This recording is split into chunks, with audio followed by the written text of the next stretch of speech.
Welcome back to GHRTV. In this week's regional updates on Asia, we will shed light on human rights violations in Afghanistan and Bangladesh. Starting with the disheartening news from Taliban-occupied Afghanistan, where women are no longer allowed to visit national parks and are forbidden from receiving foreign scholarships.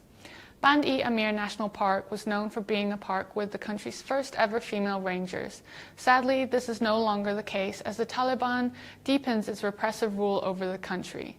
Mohammad Khalid Hanafi, Afghanistan's Minister for the Propagation of Virtue and Prevention of Vice, announced that women will no longer be allowed to visit this popular national park as yet another encroachment on Afghan women's rights to movement and public spaces. These restrictions also hinder women's freedom in different ways as they lose their jobs in the national park due to this new rule.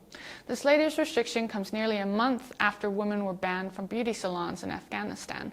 According to a UN report from June, women are banned from working in most sectors outside the home and are prohibited from attending public baths, parks, and gyms.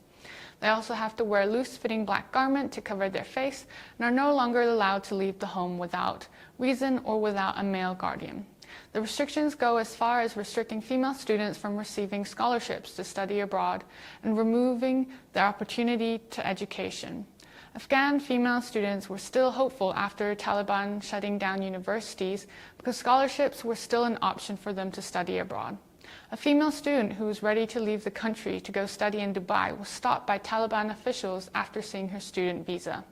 Afghan women's rights to education, both within the country and outside, are being gravely violated. In Bangladesh, a woman was arrested by authorities because her son criticized the government.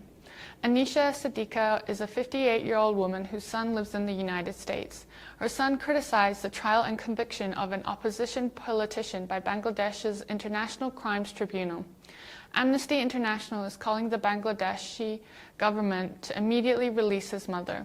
The government investigation found that Anisha has colluded with the other defendants to carry out various harmful acts with the intention of causing deliberate sabotage against the government. The court denied her bail 3 days later. Anisha is now being punished not for her own freedom of expression and speech, but that of her son who lives abroad in a democratic country, with significant implications for the Bangladeshi diaspora.